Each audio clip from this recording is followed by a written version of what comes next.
Muy buenos días. Hoy vamos a estudiar el capítulo 15 del libro de Deuteronomio. ¿Alguien recuerda qué significa Deuteronomio? Segunda ley. Segunda ley. Pero recordando lo que nos decía el capítulo 14, ¿me puedes leer el versículo 1? Hijos sois de Jehová vuestro Dios, no os ajaréis, ni os raparéis a causa de muerte. Hijos. Es un pueblo santo que había adoptado Dios como sus hijos. Hijo primogénito. Por eso está hablando del Deuteronomio de la segunda ley, le está dando ordenanzas, le está dando una línea. Bueno, ¿qué más vimos ayer en el capítulo 14? Dice que es un pueblo santo. De los animales limpios Y nos hablaron sobre los animales que se pueden comer y los que no se podían comer en ese entonces, ¿verdad? Todos los animales con pezuña hendida, o sea, doble, y que rumiaban, se podían comer. Había animales con pezuña hendida que no rumiaban, como por ejemplo el cerdo, exactamente, que dice que no podían comer. Del agua, ¿qué tipo de animales se podría con escamas. mandar? Con escamas. Con escamas y los que tuvieron escamas y aletas, ¿verdad? Y aletas. ¿Qué animal no se podía comer? Por ejemplo, el pulpo, camarón, así es. De las aves, las que no podían comer eran prácticamente las carroñeras, ¿verdad?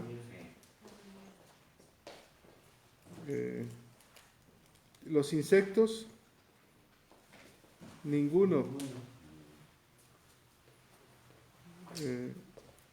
Cosa mortecina, ninguna cosa mortecina. ¿Qué significaba cosa mortecina?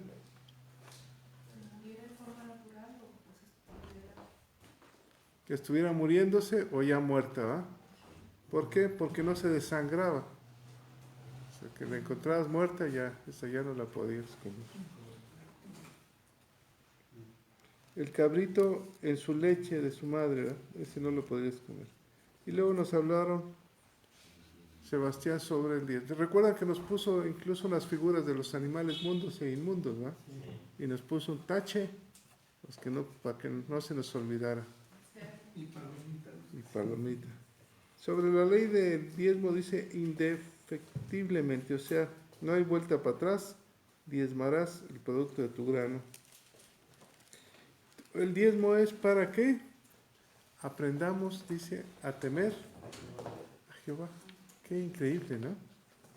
Señor, yo no quiero perderme de tu bendición. Aquí está. Que si estuvieran lejos, pues vendieran y guardaran y trajeran el dinero a la iglesia, ¿verdad? Que no desampararemos al levita que habita entre las poblaciones. ¿Qué más, verdad?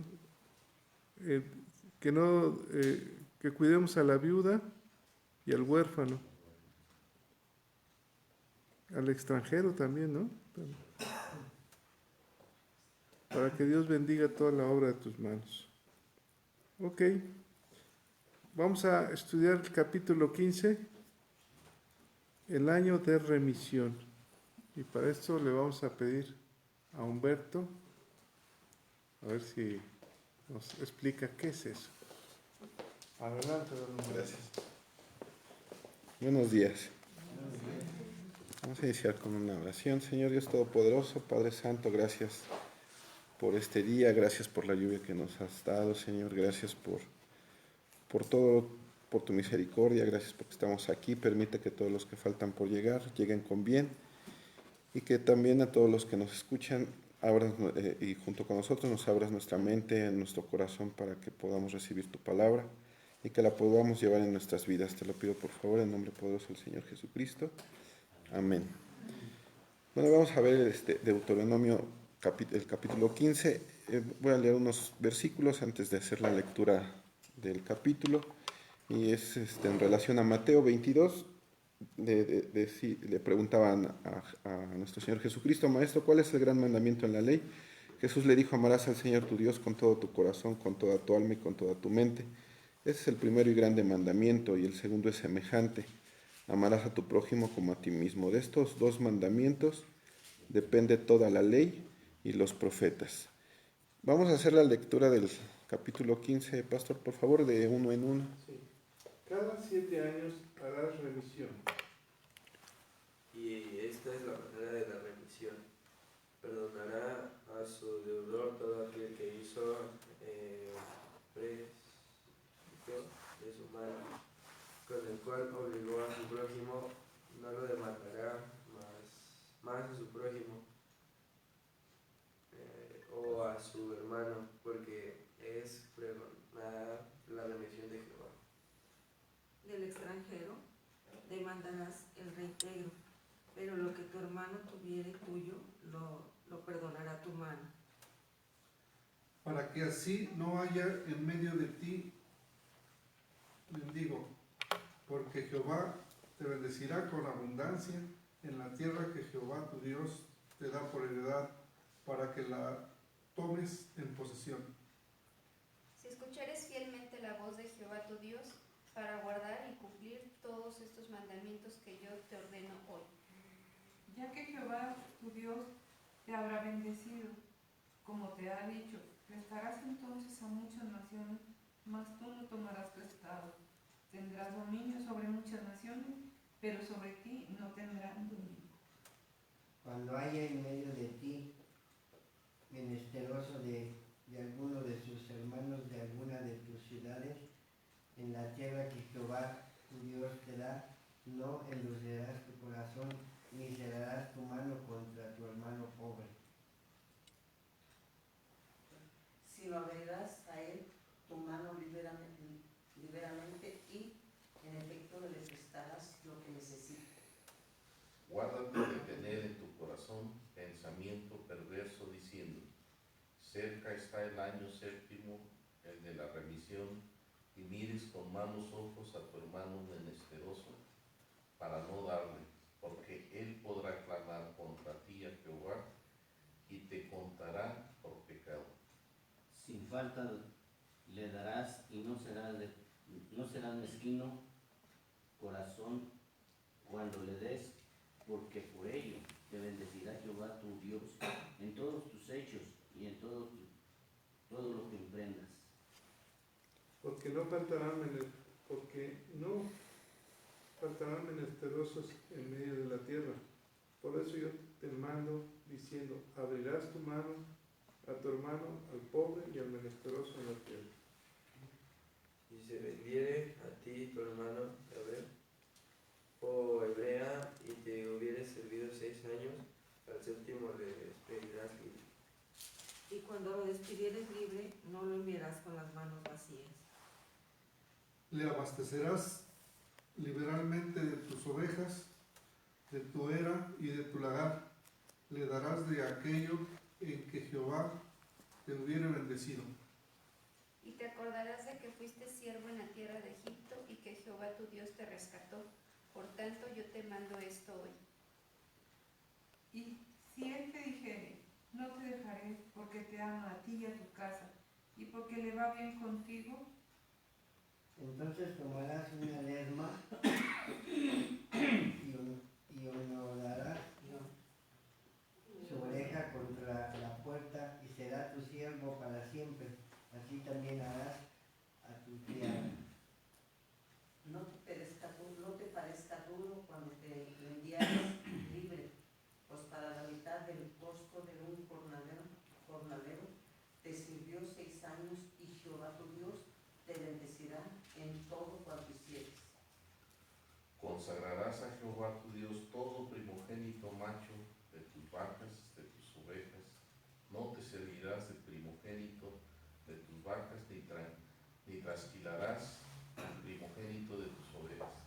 delante de Jehová tu Dios los comerás cada año, tú y tu familia, en el lugar que Jehová te escogiere.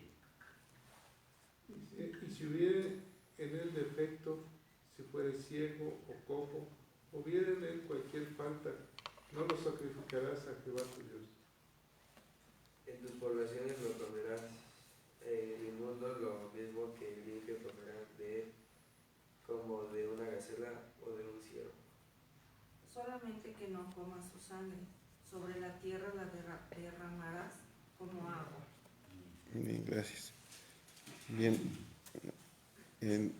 voy a hacer lectura del versículo del 1 al 6, pero antes de eso voy a comentar algunas definiciones. Por ejemplo, remisión, que es así empieza el capítulo. La remisión, en síntesis, es perdón. Empréstito es un préstamo, bueno, actualmente se define como un préstamo que concede un particular al gobierno, y este se traduce en bonos, en pagarés. Sin embargo, en aquellos años no existía un gobierno como tal. Entonces, de alguna manera, pues se toma de particular a particular, podríamos tomarlo así de manera más precisa. Bien, hago la lectura del 1 al 6, dice: cada 7 años harás remisión, y esta es la manera de la remisión. Perdonará a su deudor todo aquel que hizo empréstito de su mano, con el cual obligó a su prójimo. No lo demandará más a su prójimo o a su hermano, porque es pregonada la remisión de Jehová. Del extranjero demandarás el reintegro, pero lo que tu hermano tuviere tuyo, lo perdonará tu mano, para que así no haya en medio de ti mendigo. Porque Jehová te bendecirá con abundancia en la tierra que Jehová tu Dios te da por heredad, para que la tomes en posesión. Si escuchares fielmente la voz de Jehová tu Dios, para guardar y cumplir todos estos mandamientos que yo te ordeno hoy. Ya que Jehová tu Dios te habrá bendecido, como te ha dicho, prestarás entonces a muchas naciones, mas tú no tomarás prestado. Tendrás dominio sobre muchas naciones, pero sobre ti no tendrán dominio. Recordemos que este momento en la historia, de alguna manera, nuestro Señor estaba dictando reglas de convivencia. Entonces, bajo ese contexto, tenemos que partir. Por eso la definición de empréstito sí se puede adaptar de una manera un poquito distinta a los tiempos de aquellos, ¿no? Y quiero hacer énfasis en el versículo 5, en la frase donde dice: si escuchares fielmente la voz de Jehová tu Dios. Hemos venido viendo a lo largo de los capítulos de este libro de Deuteronomio que se nos habla mucho de la obediencia. Y aquí vuelve a hacer énfasis en ese sentido. Dice: escucharás fielmente la voz de Jehová tu Dios. Entonces hay mandatos que nos da nuestro Señor. Por ejemplo, ayer Sebastián nos compartía qué animales sí comer y qué animales no comer. Y habrá cosas que no podamos entender. Habrá cosas que dices, bueno, pues, ¿qué tanto tiene sentido? Por ejemplo, hoy puedo comer un taco de carnitas y por qué se prohibía, ¿no? O a lo mejor un cóctel de camarón, por ejemplo. Y desde ese sentido, yo creo que podemos nosotros partir en qué forma. Dios ya nos dice: sabes que tú sabes la responsabilidad que tienes de cuidar tu salud. Pero habrá cosas que no podamos entender. A lo que voy es de que ahí es donde nosotros podemos fortalecer nuestra fe y nuestra obediencia, que es como empieza el versículo 5, ¿no? Si nosotros, sin importar lo que, a lo mejor, como un papá, mejor dicho, como un hijo a un papá, ¿no? Oye, papá, ¿pero por qué? ¿No? Y más las mamás, pues porque lo digo yo. ¿Pero por qué? Pues porque soy tu mamá. Hay veces que no tenemos por qué cuestionar al Señor. Si lo quisiéramos cuestionar y quisiéramos saber qué es lo que sucede, pues entonces a lo mejor podríamos comer un mes camarón y vemos cómo termina nuestra salud. O comer durante todo un año carnitas y vemos cómo terminamos. Entonces hay cosas que nuestro Señor nos da como mandato, pero son para nuestro bien. Siempre nuestro Señor va a querer nuestro bien y en ese sentido nosotros podemos fortalecer nuestra obediencia y nuestra fe, que es al final del día lo que quiere Dios para con nosotros. Un pueblo santo, obviamente obediente y en consecuencia fortalecido en la fe. Entonces, tomemos eso, ¿no? Obediencia y fe. Y es muy reiterativo, obedecer, obedecer, obedecer. Al final del día siempre quiere lo mejor para nosotros, nuestro Señor. Ahora, voy a regresar un poquito al primer versículo. Dice, cada 7 años harás remisión. ¿Qué pasaba cada 7 años? ¿O qué es lo que sucedía? ¿Por qué hace énfasis en esto de la remisión? Bien, pasaban dos situaciones. La tierra debía estar en barbecho, como símbolo de propiedad a Dios, ¿no? O sea, es decir, la tierra tenía que descansar. Y esto lo podemos ver en Levítico 25, del versículo 1 al 7. Voy a leer lo que dice Levítico. Dice, Jehová habló a Moisés en el monte de Sinaí, diciendo, habla a los hijos de Israel y diles, cuando hayáis entrado en la tierra que yo os doy, la tierra guardará reposo para Jehová. 6 años sembrarán tu tierra y 6 años podarás tu viña y recogerás tus frutos. Pero el 7º año la tierra tendrá descanso, reposo para Jehová. No sembrarás tu tierra ni podarás tu viña. Lo que de suyo naciere en tu tierra segada, no lo segarás y las uvas de tu viñedo no vendimiarás. Año de reposo será para la tierra, mas el descanso de la tierra te dará para comer a ti, a tu siervo, a tu sierva, a tu criado y a tu extranjero que morare contigo, y a tu animal, y a la bestia que hubiere en tu tierra. Será todo el fruto de ella para comer. Entonces, así como vemos el día de reposo, que tradicionalmente era el sábado, pues también lo vemos aquí en las bondades que Dios daba, que Dios nos da, ¿no? El dejar descansar la tierra y demás. Entonces, en este sentido, cada 7 años dice que había una remisión, o sea, un perdón en las deudas de las personas. Ahora, aquí viene un poquito de lo que les comentaba. Hay cosas que a veces Dios nos manda, pero no comprendemos y a veces no necesariamente tendríamos que comprender, sino solamente obedecer.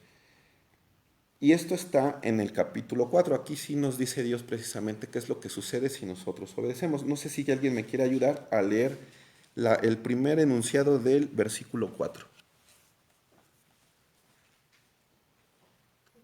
Del versículo 4. ¿Del 15? Ajá, estamos en el capítulo 15, sí. Para que así no haya en medio de ti mendigo, porque Jehová te bendecirá con abundancia en la tierra que Jehová tu Dios te da, por heredad para que la tomes en posesión. Gracias. Entonces aquí Dios nos dice por qué es bueno obedecerle en este sentido, en esto de la remisión. Primero que nada, a la primera parte del versículo nos dice para que no haya mendicidad en la sociedad en la que nos desarrollamos. Y la segunda es una promesa, hay una bendición en esto. Y aquí voy a hacer hincapié en el vocablo de extranjero. ¿Por qué dice antes de eso que al extranjero sí se lo demandarás, pero a la gente de tu comunidad no? Bueno, es un vocablo, obviamente viene del hebreo, que significa nocri. El nocri lo podemos ver en diferentes partes de las escrituras, ahorita les voy a decir dónde, como extraño, como extranjero, que ese es el caso, o como forastero. Ajá. En el caso que ahorita estamos estudiando, que en el versículo 3 lo vemos como extranjero, pero también lo podemos ver en Primera de Reyes 8:41, en Nehemías 13:26, en Proverbios 20:16 y en Abdías 1:11. En cada uno de estos lugares, estas citas, lo podemos ver como extraño, extranjero o forastero, pero el acrónimo o la palabra es nocri. Ahora, ¿qué quiere decir? Aquí nos dice específicamente, ok, yo te voy a bendecir y si tú haces esto con tu comunidad, ¿sí? O sea, en este caso con los judíos, pero dice él, dice Dios, dice, al extranjero sí se lo vas a demandar. O sea, no quiere decir que vamos a perdonar todo, vamos a decir, ya llegó el 7º año y ya borrón y cuenta nueva, no. Él es muy específico a quién sí le debemos de hacer esta remisión, y más un poquito más adelante lo podemos enfatizar. Entonces, aquí en este caso, cuando nos habla del extranjero o de este acrónimo, se refiere a alguien que no pertenece a la localidad, digámoslo así. En este caso, a alguien que no es de casa de oración. Si nosotros quisiéramos llevar a la práctica esto, sería con la gente que forma parte de esta comunidad cristiana. En aquel tiempo, pues era para los hebreos, y en específico a los judíos, ¿no? A los que profesaban el judaísmo, que era prácticamente Moisés y toda la comunidad. Entonces, de aquí viene la bendición. O sea, no podríamos tener una bendición si nosotros le perdonamos a alguien que no pertenece o que no cree en Dios, vámoslo así, ¿no? Y esa a veces nosotros, bueno, a mí me ha pasado que dices, híjole, sí le va a ayudar, ¿no? Se ve que sí lo necesita. Y si te nace de corazón, está bien, pero no quiere decir que necesariamente vayas a tener una bendición. Ajá, ¿por qué? Porque no sabemos si esa persona cree en Dios. ¿Sí? Entonces no sabemos a quién estás ayudando. Entonces, en ese sentido, eso es algo muy particular, ¿no? Entonces, en ese sentido, pues sí, aquí yo creo que por eso hace énfasis que al extranjero sí se lo demandas, pero a los que pertenecen a la comunidad haces esta remisión. Ahora bien, bueno, también aquí hay otras citas donde también se enfatiza este término de extranjero. Por ejemplo, Ruth en 2:10 se dice ella como extranjera, ¿no? Entonces ahí vamos nosotros acotando el término, o sea, a quién sí y a quién no. En 2 de Samuel también, ¿no? Menciona sobre los extranjeros cuando dice a Itaí, el geteo, el filisteo, y lo califica como extranjero. Ajá. Y bueno, aquí también hay que tener en cuenta algo. Dice en el versículo 4, que fue con el que empecé esta parte de a quién sí y a quién no, dice, para que no haya en medio de ti mendigo. Este es obviamente creo yo que es un ideal, ¿no? Y lo podemos ver, por ejemplo, en Mateo 26:11, donde dice, porque siempre tendréis pobres con vosotros, pero a mí no siempre me tendréis. Entonces quiere decir que siempre hubo personas con carencias, ¿no? Ahora bien, aquí hay algo bien interesante que me pareció resaltar. ¿Cuál sería la diferencia entre menesteroso y pobre? Un menesteroso es aquel que tiene, o sea, que le falta y tiene necesidad de todo. O sea, que cae prácticamente en la mendicidad. Y el pobre, bueno, tiene carencia de algo, no necesariamente a ese grado. Y me llamó la atención porque sí separa los términos. Sin embargo, aquí, si lo vemos así como más detalladamente, cuando en el versículo que les mencioné de Mateo, habla sobre pobres, ¿sí? Pobres no necesariamente economía, sino también a lo mejor falta de fe, falta de alguna otra situación, ¿no? De enfermedad, etc. ¿Sí? Si alguien está enfermo, tiene pobreza de salud. Entonces, esas son diferencias. En cuestión del menesteroso, no solamente es la parte económica, sino también en la parte de la fe y en todo lo demás. O sea, es todavía algo mayor. Entonces, lo que cuida aquí estas indicaciones de nuestro Señor, creo yo, que es que la comunidad no caiga en esta parte, ¿no? De que exista un menesteroso. No así pudiera haber pobreza, ¿no? Porque ahora sí que el vivir o la forma en cómo cada quien lleva su vida puede llegar a ese punto. Y reitero, no necesariamente es economía, son diferentes cosas. Ahora bien, aquí hay algo interesante también. Cuando dice que dice, perdonará a su deudor todo aquel que hizo empréstito.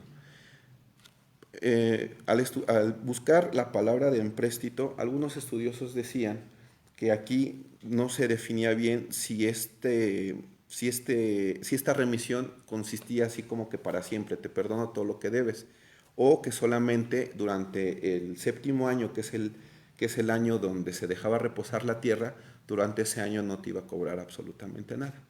Entonces, yo me inclino por la que a lo mejor dice que pues ya borrón y cuenta nueva, pero algunos ahí había unas discrepancias de no especificaba por si se perdonaba de cajón todo o solamente por el año. Y se basaban precisamente en lo que leímos en Levítico, que es un año de reposo, ¿no? Y entonces en ese año pues no haces absolutamente nada. Y si lo llevamos igual a lo que es el día de reposo, el Shabbat, pues ese día no trabajan, no hacen absolutamente nada, ¿no? Entonces, por eso hay esa como discrepancia entre los así, estudiosos de las escrituras.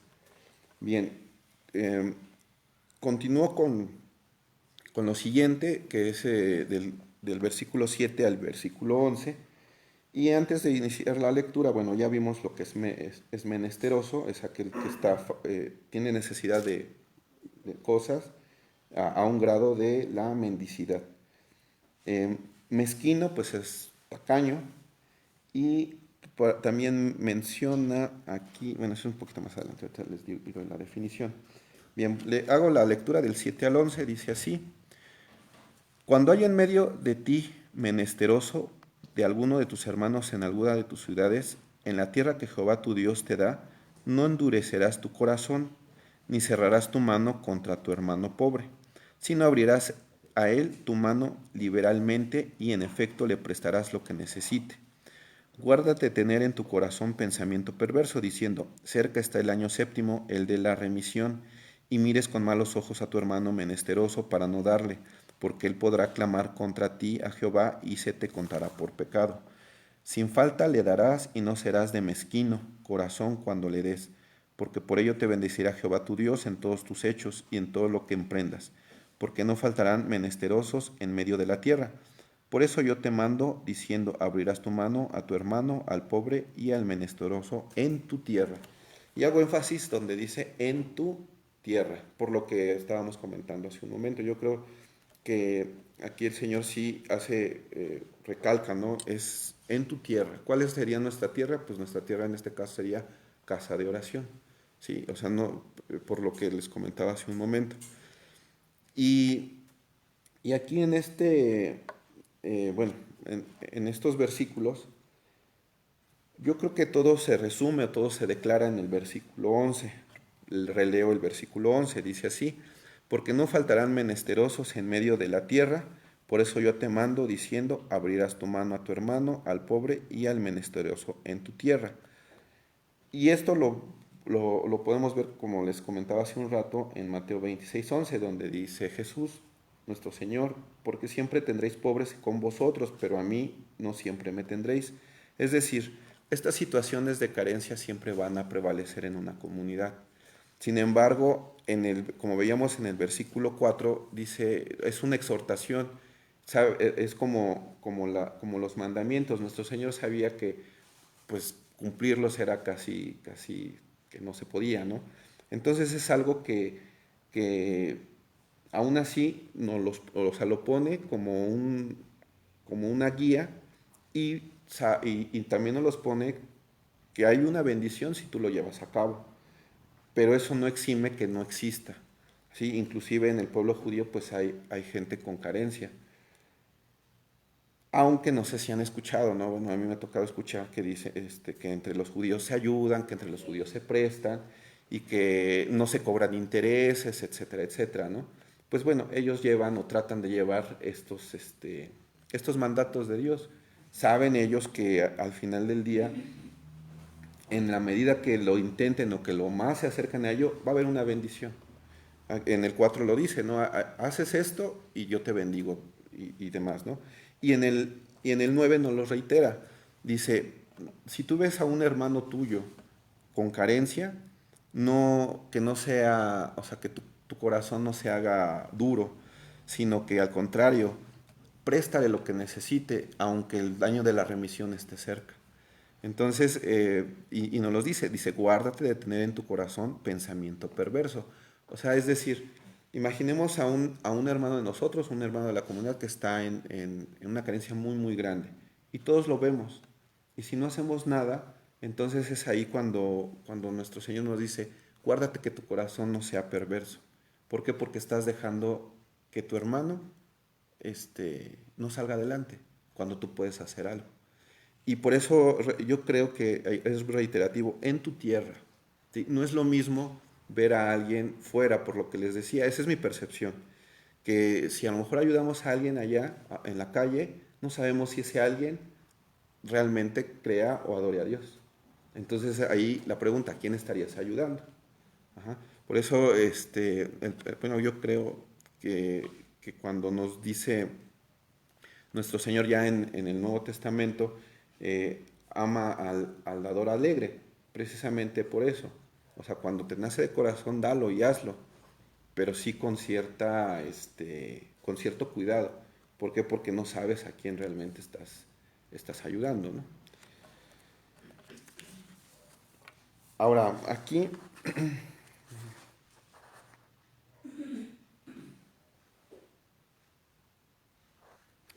cuando dice, algunos de tus hermanos, me llamó la atención precisamente eso de que algunos, o sea, ¿qué había más allá de esos términos? Y encontré que algunos creen, o se refiere la escritura, precisamente a, bueno, primero que nada a los hermanos de la comunidad, que en aquel tiempo, bueno, pues era el pueblo judío, pero en especial aquí también yo creo que Dios ve la misericordia o el cuidado a las viudas, a los huérfanos, como ayer estábamos platicando, a los visitantes, a los extranjeros que de alguna manera van de paso. Y entonces aquí a ellos, por eso dice, a algunos de tus hermanos en alguna de tus ciudades, en la tierra de Jehová tu Dios, no endurecerás tu corazón. Entonces nos llama y nos hace una exhortación a que nuestro corazón esté presto a dar ayuda. ¿En dónde? En las ciudades y en la tierra de nuestro Dios. Entonces no es en cualquier tierra ni en cualquier ciudad. Y todo esto, pues vuelvo a reiterar, ¿no? La promesa que nos da en el 4. Dice que Jehová bendecirá con abundancia en la tierra que Jehová tu Dios te da por heredad para que la tomes en posesión. Entonces, siempre que nosotros estemos diligentes a prestar ayuda a nuestros hermanos, pues hay una bendición de nuestro Señor. Y bueno, aquí hay en todo el capítulo hay un hecho y una consecuencia, ¿no? Y nos los reitera continuamente, y en el 9 lo podemos ver en esta sección. Guárdate de tu corazón, no seas duro, y abre siempre la mano a tu hermano, ¿no? Y continúo con el versículo 12, voy a leer del 12 al 18. Dice así: si se vendiere a ti tu hermano hebreo o hebrea y te hubiere servido 6 años, al séptimo le despedirás libre. Y cuando le despidieres libre, no le enviarás con las manos vacías, le abastecerás liberalmente de tus ovejas, de tu era y de tu lagar, le das de aquello en que Jehová te hubiere bendecido. Y te acordarás de que fuiste siervo en la tierra de Egipto y que Jehová tu Dios te rescató. Por tanto, yo te mando esto hoy. Si él te dijere, no te dejaré porque te ama a ti y a tu casa y porque le va bien contigo, entonces tomarás una lesna y horadarás su oreja contra la puerta, y será tu siervo para siempre. Así también harás a tu criada. No te parezca duro cuando le enviares libre, pues por la mitad del costo de un jornalero te sirvió 6 años, y Jehová tu Dios te bendecirá en todo cuanto hicieres. Voy a acotar algunas definiciones, porque me llamó la atención aquí donde dice hebreo o hebrea, o sea, específicamente la palabra hebreo. Y entonces voy a algunas definiciones. Hebreo, lo que encontré es, bueno, ese es el antiguo pueblo es un pueblo semita que estaba en el Oriente Medio, obviamente ancestros de los israelitas. Estos hebreos originarios de Mesopotamia y de Ur, de los caldeos, de donde nuestro Señor sacó a Abraham. Entonces, de ahí toda esa región, podríamos llamarla que son hebreos, ¿sí? Y más que nada, es la parte del idioma, ¿sí? Compartían un idioma en común. Ahora bien, bueno, por ejemplo, ¿no? Podemos nosotros decir mi hermano pachuqueño, aunque no profese mi fe. Pues es la región. Ahora, judío. Judío es aquel que profesaba la religión como tal. Aquel que amaba a nuestro Dios Todopoderoso. Entonces, pensándolo desde esa perspectiva, Abraham era judío y hebreo, mas no israelita. ¿Sí? Ahorita vamos a ver por qué. El término israelita nace cuando las 12 tribus. Se llama al pueblo que desciende de Jacob, de las 12 tribus. A ese pueblo se le llamó o se le llamaba a la persona israelita. Cuando ya se forma el Estado de Israel, como hoy lo conocemos, a ellos se les llama israelíes. ¿Sí? Entonces son a veces términos que usamos de manera indistinta, pero no son iguales. Por ejemplo, pensándolo hoy en día, un palestino pudiera ser semita y hebreo, porque a lo mejor porque estuvo en la región, mas no es judío ni israelita. ¿Sí notan la diferencia? Entonces hoy en día así se le llama israelí, y puede haber judíos que no sean israelíes. ¿Sí? Ok, bien. Ahora, aquí también hay algo importante en este sentido, y hace énfasis. El término libre o le despedirás libre lo menciona en el versículo 12, en el 13 y en el 18. Entonces podemos ver la importancia de nuestro Señor de la libertad. Cuando viene nuestro Señor Jesucristo, Él dice, la verdad os hará libres. Entonces ahí la parte importante de la libertad. Y a veces creemos que ante tantas mandatos y todo, pareciera que nos quiere tener a Dios así como controlados, pero no. Precisamente en esa obediencia de todo lo que nos manda, somos más libres de lo que somos ahorita. ¿Por qué? Porque siempre nuestro Señor quiere lo mejor para nosotros. ¿Sí? Ahora bien, aquí menciona hebreo o hebrea, ¿no? Hermano hebreo o hebrea. ¿Cómo lo podemos trasladar a nuestros días? Hoy en día ya no existe la esclavitud legal en México. Sin embargo, sí existe pues esa relación empleado-patrón o patrón-empleado. Y entonces si nosotros le cambiamos esa terminología, dice así, en el 13, y cuando le despidieres libre, no le enviarás con las manos vacías. Hoy lo podemos ver, por ejemplo, cuando un patrón despide a su empleado, pues le da como una liquidación, le llaman, ¿no? Entonces no se va con las manos vacías. Y entonces también aquí, aparte de ello, le dice, si realmente te sirvió bien, pues no nada más eso, sino también le abastecerás un poco más. Y dice, le abastecerás liberalmente de tus ovejas, de tu era, de tu lagar, y le darás de aquello en que Jehová te hubiere bendecido. ¿Sí? Entonces es una manera también de agradecer el servicio que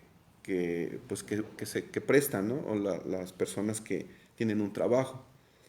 Y yo creo que eso también es bien importante tenerlo en cuenta porque, hay muchas veces que escuchamos situaciones de personas que pasan, ¿no? Cuando los despiden de su trabajo y demás. Pero si estamos nosotros en la otra posición, pues también ser diligentes y ser respetuosos, como lo dice nuestro Señor. No hacer que se vayan con las manos vacías. Y yo creo que por esa razón usa el término hebreo y hebrea y no judío y demás. ¿Por qué? Porque a lo mejor yo tengo un negocio aquí en Pachuca y puedo contratar a un pachuqueño. ¿Sí? Es un hermano de tierra, aunque no sea hermano de fe. Pero no por eso lo voy a dejar ir con las manos vacías y en algún momento prescindo de sus servicios. Entonces, Dios es un Dios justo y aquí nos los hace ver. Obviamente en aquel tiempo pues habla sobre esclavitud. Hoy en día no existe eso legalmente, ¿no? También hay un término que me llamó la atención, es el de lesna. El lesna encontré que imaginen esto, que lo usan normalmente para los zapateros, que es una punta muy fina. Entonces aquí dice que tomaban la punta, bueno, le decía, tomaban la punta y lo marcaban. Ajá. ¿Para qué? Para que supieran que era siervo de X persona, ¿no? Hoy en día pues esto no se hace, pero sí nos invita a decirle, bueno, si no se quiere ir y dice, ¿sabes qué? Pues me quiero quedar contigo, que aún así le abramos la puerta, ¿no? A esa persona. Y entonces la edifiquemos, ¿no? Por el servicio que da. Bien. Continúo con ya para terminar, del 19 al 23. Dice, consagrarás a Jehová tu Dios todo primogénito macho de tus vacas y de tus ovejas. No te servirás del primogénito de tus vacas, ni trasquilarás el primogénito de tus ovejas. Delante de Jehová tu Dios los comerás cada año, tú y tu familia, en el lugar que Jehová escogiere. Y si hubiere en él defecto, si fuere ciego o cojo, hubiere en él cualquier falta, no lo sacrificarás a Jehová tu Dios. En tus poblaciones lo comerás, el inmundo lo mismo que el limpio comerán de él, como de una gacela o de un ciervo. Solamente que no comas su sangre, sobre la tierra la derramarás como agua. Bueno, aquí hemos visto a lo largo de varios estudios el término primogénito, primogenitura. Voy a ir a Éxodo 11, del 1 al 5, para ir acotando esto, lo que aquí vemos en Deuteronomio. Voy a leer Éxodo 11, del 1 al 5. Dice así: Jehová dijo a Moisés: una plaga traeré aún sobre Faraón y sobre Egipto, después de la cual él os dejará ir de aquí, y seguramente os echará de aquí del todo. Habla ahora al pueblo, y que cada uno pida a su vecino, y cada uno una a su vecina, alhajas de plata y de oro. Y Jehová dio gracia al pueblo en los ojos de los egipcios. También Moisés será tenido por gran varón en la tierra de Egipto, a los ojos de los siervos de Faraón y a los ojos del pueblo. Dijo pues Moisés: Jehová ha dicho así: a la medianoche yo saldré por en medio de Egipto, y morirá todo primogénito en tierra de Egipto, desde el primogénito de Faraón que se sienta en su trono, hasta el primogénito de la sierva que está tras el molino, y todo primogénito de las bestias. No perdamos de vista aquí cuando dice todo primogénito en tierra de Egipto, ¿sí? Voy ahora a leer Éxodo 13, del 1 al 3. Dice así: Jehová habló a Moisés diciendo: conságrame todo primogénito, cualquiera que abre matriz entre los hijos de Israel, así de los hombres como de los animales, mío es. Y Moisés dijo al pueblo: tened memoria de este día en el cual habéis salido de Egipto en la casa de servidumbre, pues Jehová os ha sacado de aquí con mano fuerte, por tanto no comeréis leudado. Si podemos ver en cada una de las dos citas, habla de primogenitura, pero en una habla de la primogenitura de los hijos de los egipcios, y en la otra de los israelíes, de los hijos de Israel.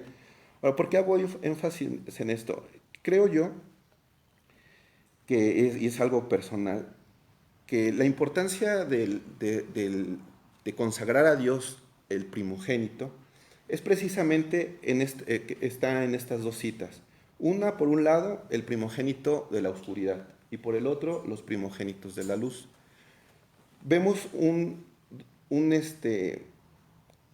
cómo vencieron los hijos de la luz a los hijos de la oscuridad, siendo primogénitos los dos. Ahora, ¿dónde entramos nosotros? ¿O dónde entramos nosotros como pueblo de Dios? A donde dice aquí en el 19, consagrarás a Jehová tu Dios todo primogénito. Ahora, ¿cómo nosotros entramos en este sentido? Bueno, nosotros fuimos consagrados como hijos de Dios en el momento que nuestro Señor Jesucristo se glorificó, cuando fue el Cordero de Dios que sirvió para la expiación de todos los pecados. Entonces aquí podemos ver cómo los hijos de Dios o los primogénitos de Dios siempre vencen sobre los primogénitos de la oscuridad. Y vean, voy a leer en Éxodo 12, 23 dice, porque Jehová pasará hiriendo a los egipcios, recordando lo que vimos anteriormente, y cuando vea la sangre en el dintel, en los dos postes pasará Jehová aquella puerta y no dejará entrar al heridor en vuestras casas para herir. Esa sangre, por eso es sagrada, porque nuestro Señor Jesucristo la derramó por nosotros. Entonces, de manera simbólica, ¿dónde podría estar nuestro dintel? Yo creo que sería nuestro corazón, en nuestra mente, en todo nuestro ser. Ahí está la sangre de nuestro Señor. Por eso nosotros somos hijos y somos llamados hijos de Dios precisamente por este sacrificio que hizo nuestro Señor. Y debido a eso, nosotros nos podemos consagrar en nuestro Señor. Ahora, ¿cómo nos podemos consagrar y mantener esa consagración constantemente? Ahora, ¿qué significa consagrar? Consagrar es hacer algo sagrado, es hacer sagrado a algo o a alguien. Bien, en el momento que nosotros recibimos a nuestro Señor y lo reconocemos como nuestro único Salvador y Rey, a nuestro Señor Jesucristo, en ese momento somos consagrados con su sangre, con su sacrificio. Y en ese momento somos llamados hijos de Dios. Y en ese momento, entonces, nosotros como primogénitos de esa herencia, prevalecemos sobre los primogénitos de la oscuridad, como pasó en el Éxodo, como lo leímos en Éxodo. Y de esa manera, si nosotros estamos consagrados a nuestro Señor, todo lo que dice en Éxodo 12, donde dice, porque Jehová pasará hiriendo a los egipcios, y cuando vea la sangre en el dintel y en los dos postes, pasará Jehová a aquella puerta. Digamos que aquella puerta somos nosotros.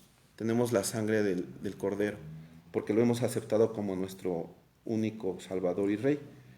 Entonces, ¿cómo nos consagramos? ¿Cómo nos hacemos sagrados ante los ojos de Dios? Pues primeramente reconociendo que nuestro Señor Jesucristo es nuestro Rey y nuestro Salvador. Y en ello reconociendo que somos pecadores, ¿no? Y que Él es el único por el cual podemos ser perdonados y por el cual podemos llegar a nuestro Padre Celestial. Y yo creo que otra manera de consagrarnos es tener la humildad, yo creo que esta es la verdadera humildad, que necesitamos a Dios todos los días. No solamente ayer o no solamente mañana, sino hoy. Y si amanezco todos los días diciendo, hoy necesito a Dios, hoy necesito a nuestro Señor Jesucristo, entonces, en consecuencia, pues voy a tener esa humildad para saber que sin Dios yo no puedo hacer nada. Inclusive en lo más mínimo, a lo mejor ahorita levanto esta pluma, pero sin Dios no podría levantarla. Y esas son, yo creo que las dos maneras de podernos consagrar ante Él. Y entonces Él podernos llamar realmente un pueblo santo. Reconocer que somos dependientes de Él, reconocer que somos pecadores y que nuestro Señor Jesucristo nos limpia de ese pecado. Y en eso, al reconocerlo, intrínsecamente va el amor hacia nuestro Señor. Y ya para cerrar todo este capítulo, como un dato adicional, me llamó mucho la atención lo de la primogenitura. Y bueno, el primogénito significa el primero en orden de nacimiento. Ajá. Por eso al mayor de una familia, o los hijos de una familia, se le llama el primogénito. Y aquí está algo maravilloso. Vamos a ver cómo es que la ciencia no es que esté peleada con la palabra de Dios, sino simplemente es otra forma de explicar las maravillas del Señor. En la creación, ¿quién nació primero? Les pregunto. Adán, exactamente. Bueno, ese es el dato interesante. A mediados de los años 50, más o menos, para ser exacto, en 1956, un científico llamado Joachim estableció el número correcto de cromosomas humanos en 46. Y también determinó que hay 2 cromosomas para definir el sexo del ser humano, el cromosoma X para el hombre y el cromosoma Y para la mujer. El hombre tiene una configuración de 2 cromosomas, igual que la mujer. La única diferencia es que el hombre tiene la configuración XY y la mujer tiene la configuración YY. Dicho de otra manera, si Eva hubiera nacido primero, Adán nunca hubiera nacido. ¿Sí me doy a entender? ¿Por qué? Porque la configuración del hombre, el hombre, cuando nace un bebé, el hombre es el que determina el sexo. El espermatozoide es el que determina si va a ser niña o si va a ser niño. Y entonces, esta es la maravilla de Dios, ¿no? Uno determina el sexo y el otro lo incuba. O sea, es decir, el hombre determina el sexo, pero la mujer lo incuba. Y como dice en el versículo 12, pensando en lo que leímos, hebrea o hebreo, es decir, ambos son de igual importancia para Dios. Pero esta parte tan maravillosa de que a veces, ya hoy con las ideologías que a veces nos están bombardeando, de que hay un sometimiento de la mujer y demás. No, al contrario, es un reconocimiento de nuestro Padre de la mujer y que el hombre tiene esa misma estatura igual, ¿no? O sea, para Dios no hay diferencias. Pero esta parte, ¿no? De cómo hasta ahora el hombre, apenas hace 50 años, pudo determinar por qué fue Adán el que nació primero. Ajá. Y esa es la razón. Por el proyecto del genoma humano se dieron cuenta que el hombre es el que tiene 2 cromosomas, X y Y, y la mujer Y. Yo creo que es una maravilla saberlo, porque nos damos cuenta que por muchos avances y por muchos estudios, las maravillas de Dios son más grandes. Y bueno, podemos leer la alabanza y la gloria a nuestro Señor con un aplauso.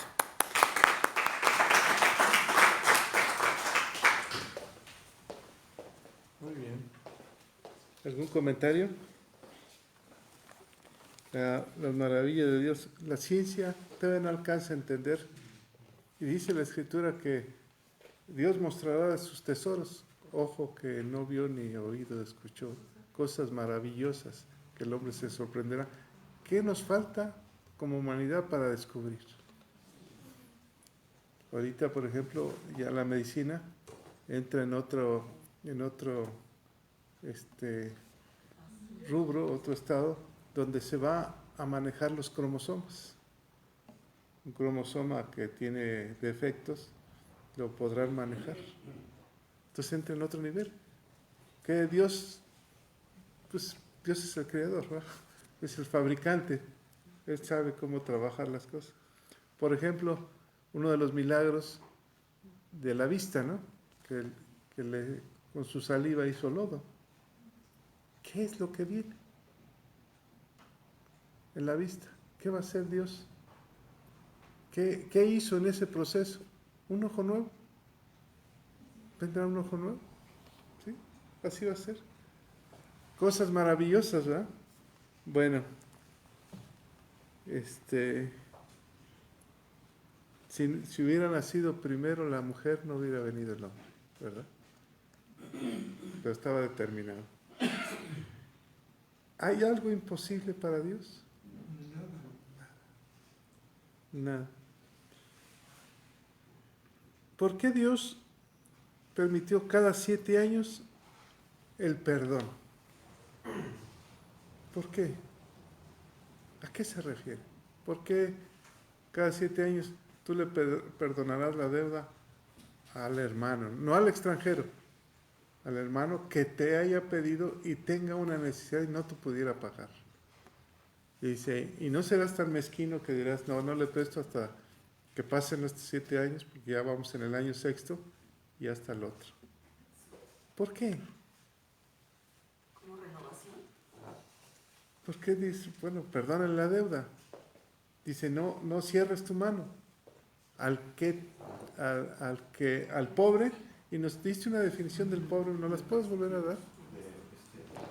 Que tiene una escasez. Menesteroso, es que es el falto, necesitado, que carece de una cosa o de muchas. La palabra menesteroso designa al extremadamente necesitado de todo, y pobre, a veces incluso sinónimo de mendigo. Bueno, ¿y pobre cuál será? Carente de algo. O sea, alguien tiene pobreza, le falta algo, le falta ropa, le falta algo. Pero el menesteroso es el extremo, ¿no? Es donde le falta todo. Dice que no faltará menesteroso.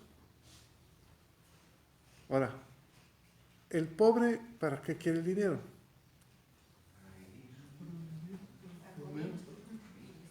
O para salir de la pobreza, ¿no? Dependiendo de sus necesidades. O para salir, el menesteroso, ¿para qué le falta el dinero? Para vivir. Y el pobre para salir de la pobreza. Se necesito esto para salir de esto. Dice, es carente de algo, le falta algo para salir. Pero el menesteroso es el estado crítico, ese es lo que necesito es comer, ¿verdad? Es lo que necesito. Él no trabaja. El pobre sí trabaja, pero quiere salir adelante, ¿verdad? Dice, el menesteroso siempre lo tendrás. Y al pobre que es de tu comunidad, préstale. ¿Pero para qué le prestas? Al menesteroso le das para comer. ¿Y al pobre para qué le vas a prestar? Para que salga adelante, ¿no? Para que salga adelante, ¿verdad? Que salga de su situación. A veces tenemos que pedir dinero para salir adelante. Pero a los 7 años, dice, al pobre le perdonarás la deuda. ¿Por qué? Se volvería más pobre si le cobra. Porque no pudo. O sea, ya no te pudo pagar. Entonces dices, si a los 7 años ya no te pudo pagar, pues ya perdóname. Y es que a veces hay personas que no tienen esa facilidad de los negocios, es decir, invertí y gané luego. Hay gente que sí, hay gente que no. A veces hace uno un mal negocio y no sale, ¿no? Entonces, si ya no puede pagarte, ¿qué es lo que haces? Pues ya no me pagues. De hecho, los bancos lo hacen. Por ejemplo, un deudor de algún crédito, pasan 7 años, bueno, se manda al buro de crédito, ¿no? Cuando dejan de pagar, pasan 7 años y el buro se limpia. Automático, ya no se pudo Ya cobrar se una perdió, deuda o sea, ya lo dan por perdido. por perdido. Entonces, tenemos que ser así. No toda la vida vamos a estar, no me debe. No, ya, nunca te va a pagar. Hay cuestiones que tú sabes, ¿no? Pero al extranjero, ¿qué pasa? Ese sí, no le perdonarás la deuda. ¿Por qué? Porque la ayuda es para la comunidad, ¿verdad? ¿Mande? Para el pueblo de Dios. Ahora, nos pusiste el ejemplo de Abraham, saltándonos un poquito. ¿Abraham era qué? ¿Israelita? Hebreo. Hebreo y judío.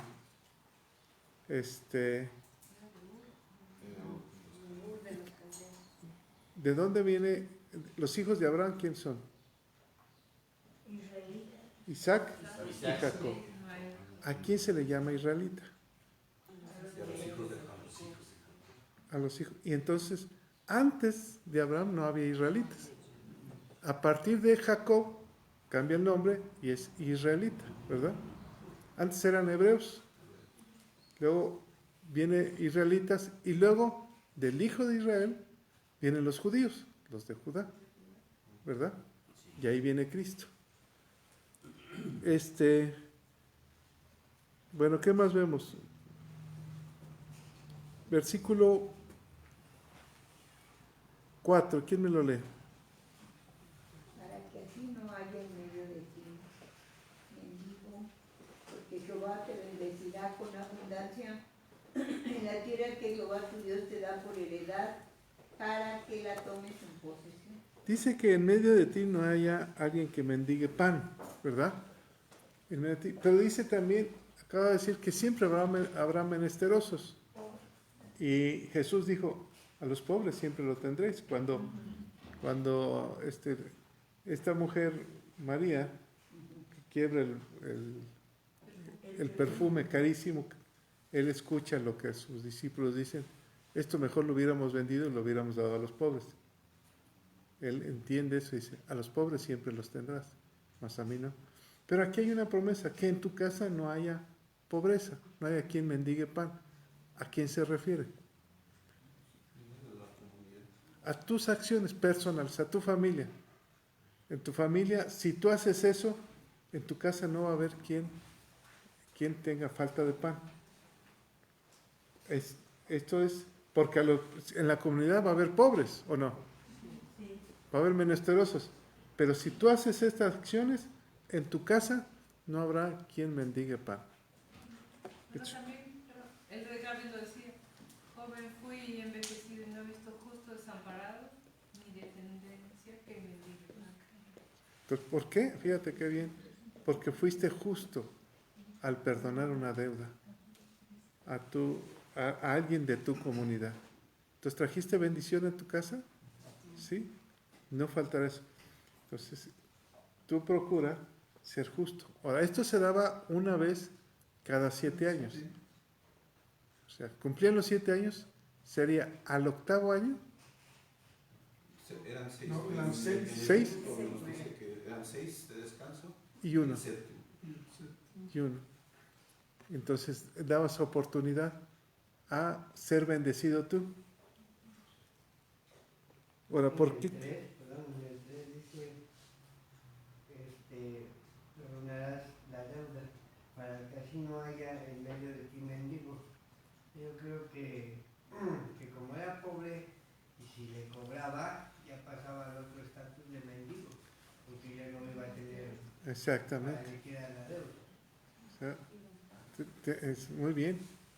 Ahí tenías que evitar eso, ¿eh? Que pasara al otro estado ese pobre hombre.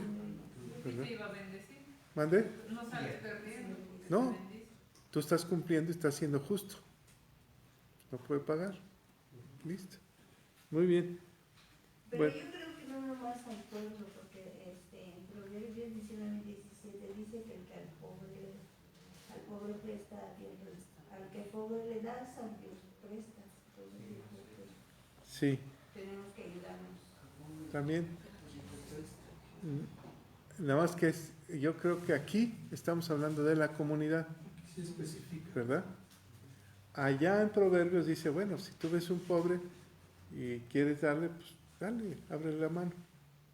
Entonces, porque a Dios le presta. Dice, por eso Jesús dijo, a los pobres siempre los tendréis. Siempre va a haber. Bueno, ¿qué más vemos? Versículo 9. ¿Quién me lo lee?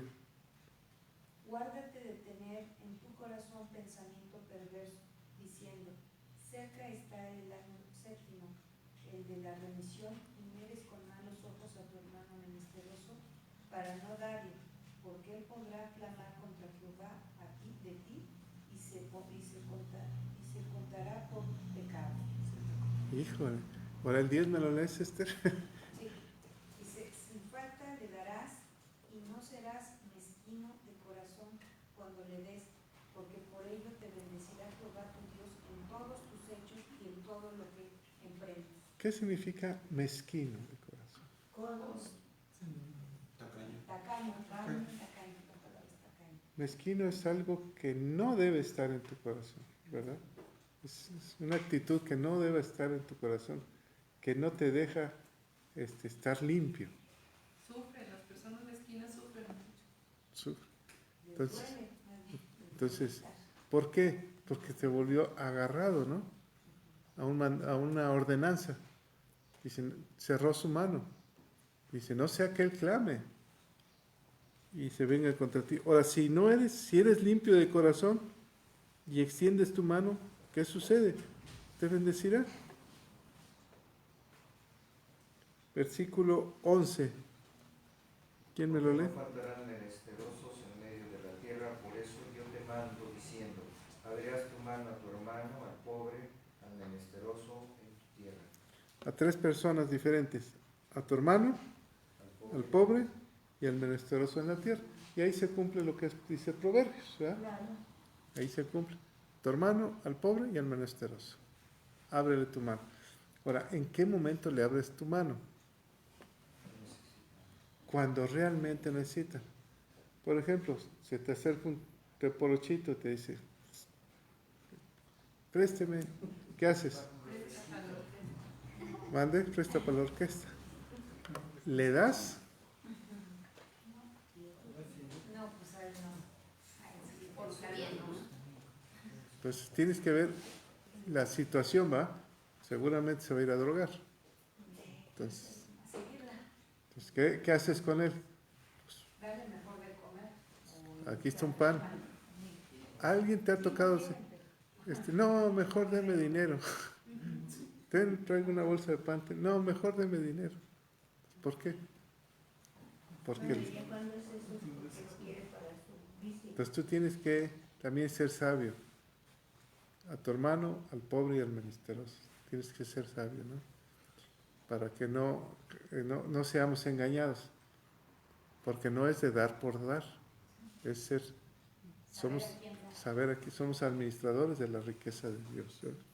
Hermano, yo trabajo Sí. muchos años con judíos y puedo darles el testimonio de un hombre judío que llegó a ser dueño de 3 empresas con los que yo trabajaba, y él empezó con unas 2, 4 maquinitas máximo, pero él sabía dar y le daba a todo el mundo. A mí incluso me ayudó en una situación, pero una vez llegó un judío de Brasil, porque ellos se ayudan entre todos, y le dijo, Marcos, quiero que me des permiso, voy a recoger a mi esposa y a mis hijos que están en el aeropuerto, y yo no voy a poder estar aquí. Dice, ¿con qué vas a ir a recoger a tus hijos? Dice, pues con el carro que tengo para trabajar, que me das para ir a visitar clientes. Le dice, dame las llaves. Le da las llaves. Y yo estaba ahí con él, y le dice, estas llaves son para que desde ahora tú eres dueño de ese carro. Te lo regalo porque tu familia no tiene que ver que tú no tienes. Aquí está la casa ya destinada para ti, en tal lado. Le dio todo a ese judío, le dio todo, y lo prosperó tanto el Señor a este hombre, se llama Marcos Greenwood, lo bendijo tanto con 3 empresas, porque él sabe dar. Y yo estaba pensando ahorita, el Señor aquí en Deuteronomio les está recordando todo. Y en Deuteronomio 10, en 10:19 les dice, amarás al extranjero, al pobre, al huérfano. Y lo vemos que este hombre no era muy religioso judío, pero sabía dar, y el que da con alegría, el que se desprende.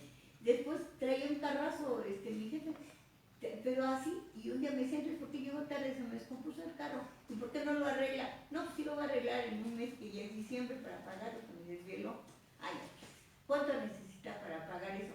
No, digo, no, pues ahorita no puedo. Le saca su cartera, me da dinero, vaya, arregle ese carro, y no quiero que me llegue tarde. Arréglelo mañana mismo, haga todo, me dio el dinero así, tú me quedas. Se lo pago en diciembre. Ay, por favor, arregle ese carro. Todo terminado. Le faltó a usted ser más sabio. Le he dicho, no tengo carro. No, pero yo lo que yo me refiero es que ellos los judíos, saben dar porque tienen la ley, tienen la palabra y la saben. Miren, los judíos son muy negociantes. Son muy buenos para nosotros. Son muy negociantes. Aquí el judío, ¿qué está diciendo la escritura? Aquí está cobrando con intereses, ¿o no? Sí. No está regalando. Perdona la deuda al 7º año, pero está negociando. ¿Sí?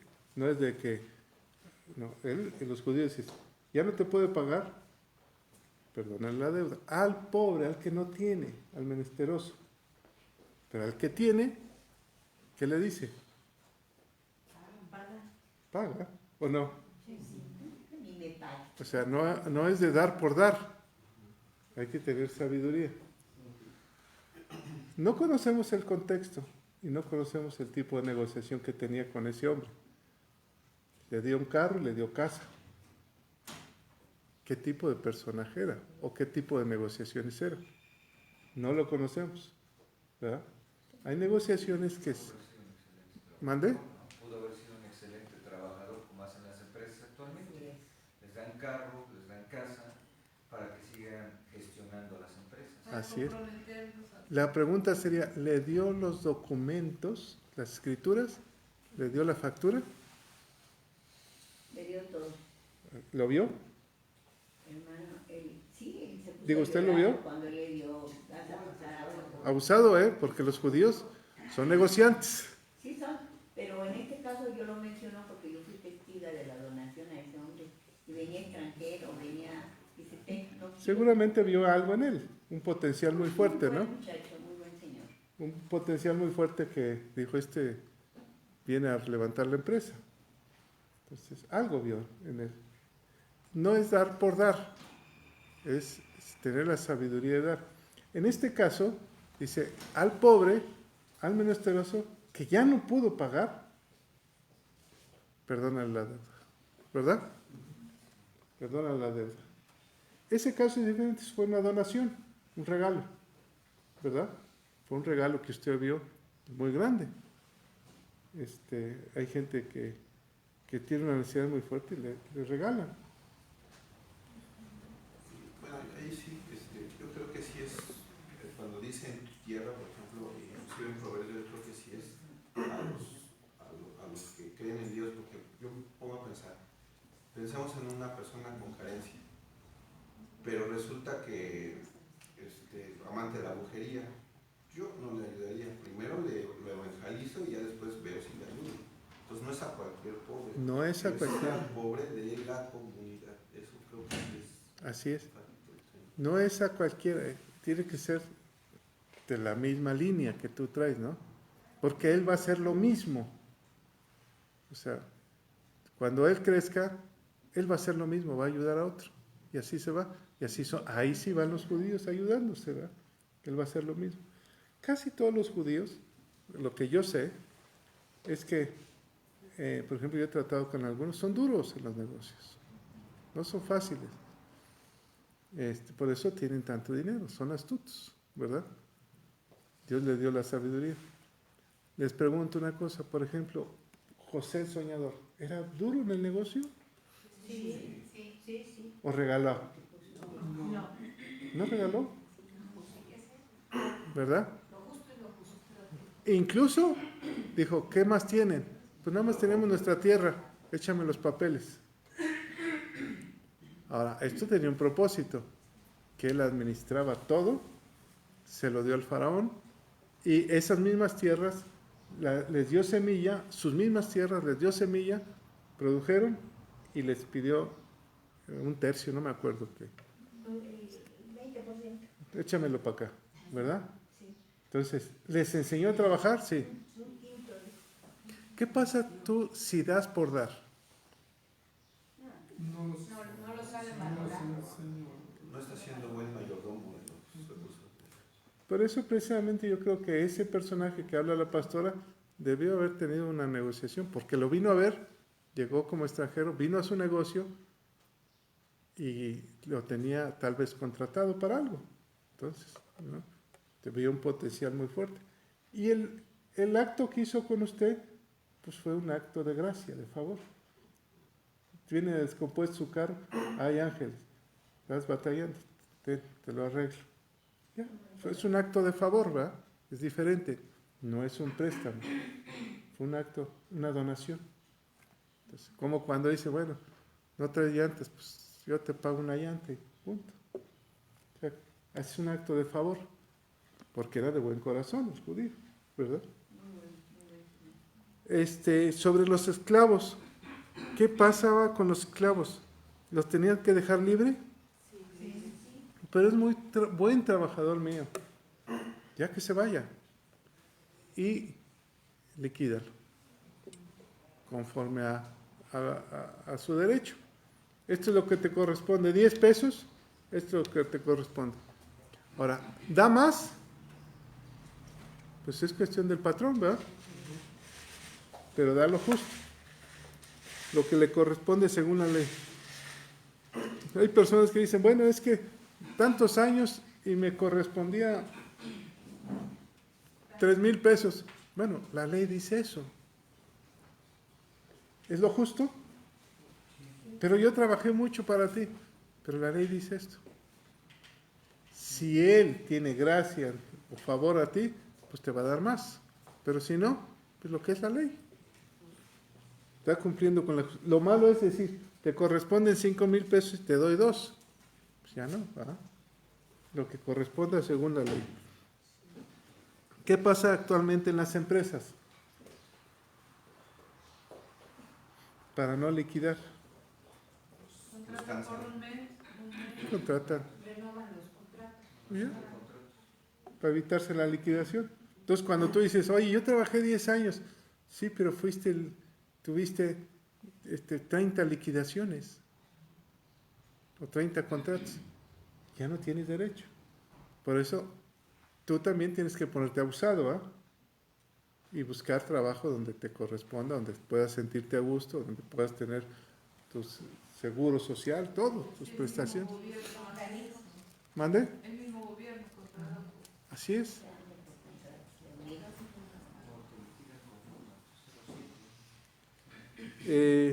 Ahora, ¿qué pasa si ese esclavo no se quiere ir? ¿Qué sucede? Te puedes quedar. Ahora, ¿Jesús nos hizo libres? Ahora, ya somos libres. Dice, todo lo puedo hacer, mas no todo me conviene, ¿verdad? Ahora, ¿qué hacemos nosotros? ¿Nos vamos de parranda? ¿Por qué? Ahora, por amor a Él, nos quedamos con Él. Y obedecemos por amor. Ya nos liberó, nos hizo libres de nuestro pecado.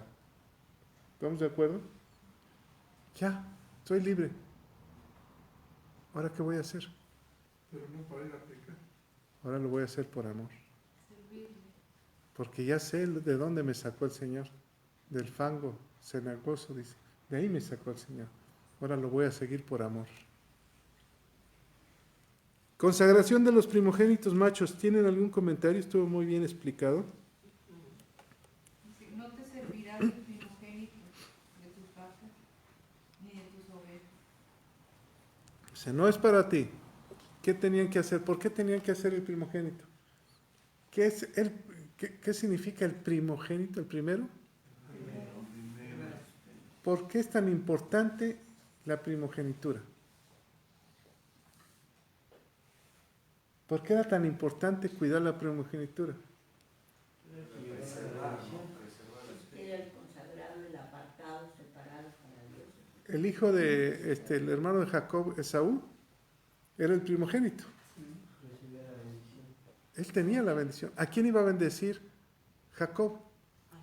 A Esaú. A Esaú le dio la orden. Ve, ya es tiempo, mátame un animal de casa y tráemelo. ¿Por qué era tan importante que Jacob peleaba la primogenitura?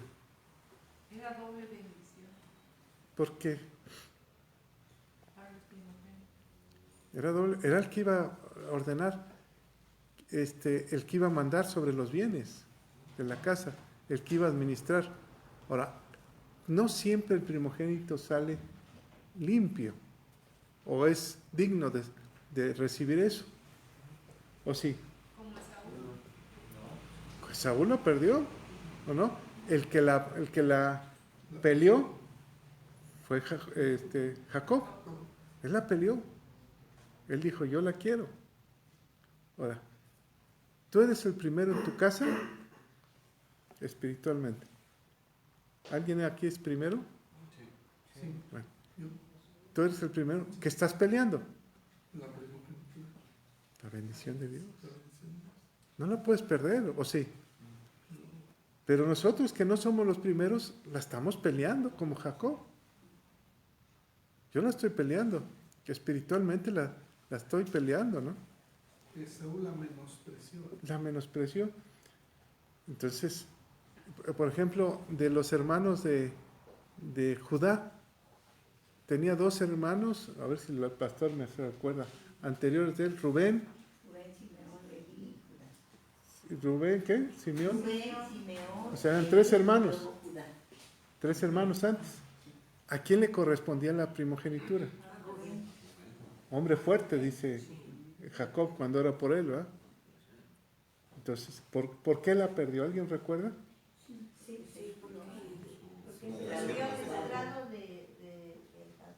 Porque abusó de las mujeres, ¿no? De una de ellas. Una concubina. ¿Y los otros 2 hermanos por qué la perdieron? Simeón y Leví. Mataron cuando ya había hecho un pacto su padre, ¿no? Con ese pueblo. Entonces, ¿quién tuvo la primogenitura? Judá. ¿Por qué no la tuvo José, el soñador? ¿O Benjamín? si era la mujer que amaba. ¿Por qué? Parece que le correspondería al soñador, ¿no? Porque siempre fue fiel. ¿Por qué no la tuvo? Porque era de la primera esposa, la primogenitura. Ahora, ¿Jesús fue el primogénito? El primero, el que viene a la tierra y de adentro hacia afuera rompe la historia, cambia la historia, ¿verdad? Rompe la virginidad de María, del ser humano, y cambia la historia. Rompe el manto que estaba cerrado.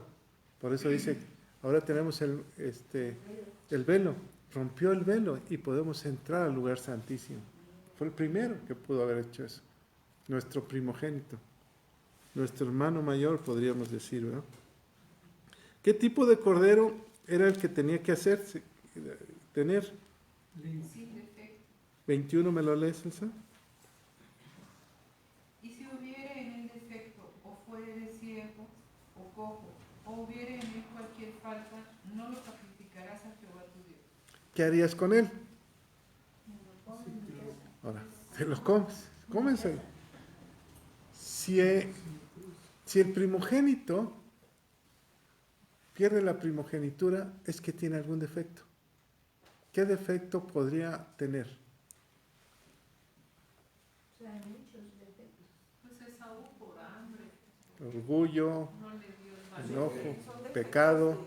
De corazón, ¿Mande? defectos de corazón. Defectos de corazón.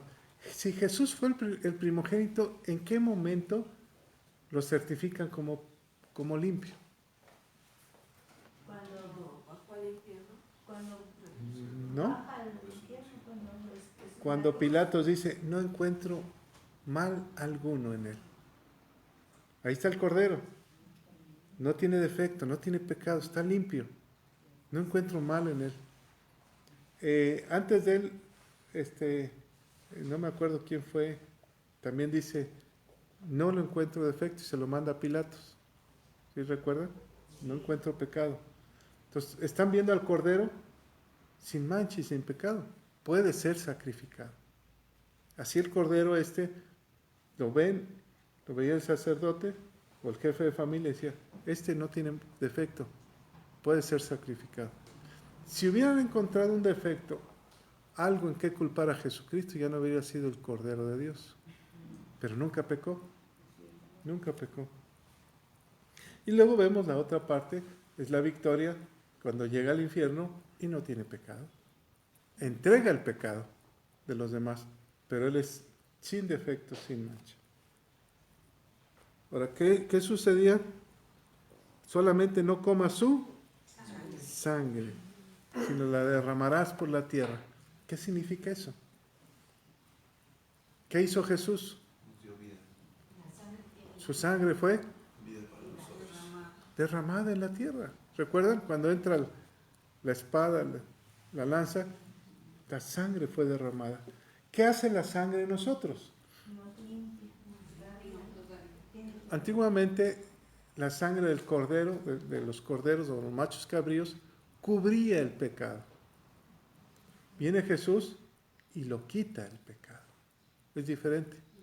Lo extirpa a través de ese derramar de su sangre en la tierra.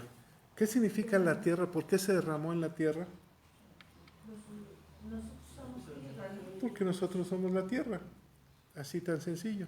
Entonces se derramó sobre nuestras vidas. Todo aquel que cree en Él, su sangre quita el pecado. No lo cubre, lo quita, lo limpia, ¿verdad? No hay pecado más. Solamente no comas su sangre porque en Él está la vida, ¿verdad? ¿Algún último comentario? El Señor les hizo énfasis que a los pobres siempre iba a haber, pero que a Él no lo iban a tener siempre. Estaban ustedes días y Exactamente. porque no me van a tener. Por eso yo. A mí, los pobres siempre va a haber, pero a mí nunca no me van a tener. Ahora, ¿en qué momento lo tenemos? Hay otra historia, a ver si me ayudan. Son 7 años y tenían que pasar 7 años, 7 veces para liberar a los esclavos. El día de Pentecostés significa 50. Esto es de tarea, se lo dejo para que lo estudien. Hay otra, lo que dice, le llaman Shamit, Shemal, y son ciclos de 50 años. así es. 7 por 7, 49, ¿verdad? Sí, el 50 años. Pero nos iba a decir que no estaba de tarea. Eso, que estudiemos por qué son 50 años. ¿Qué sucede a los 50 años? Son 7 años por 7 años. ¿Qué pasaba a los 50 años? Jubileo. Era el jubileo, exactamente. Que recuerden que según algunos estudios fue en el 2007, se cumplieron los 50 años del jubileo. Ahora, cada 7 años reposarás tu tierra. ¿Por qué la tierra tenía que ser reposada? Para que descansara del Del trabajo. del trabajo. Ahora, ¿nosotros podríamos agarrar un año sabático? Sí. ¿Sería bueno? Sí. No estamos acostumbrados, ¿eh? Un año que no vendamos. ¿Mande? Un año que no trabajes.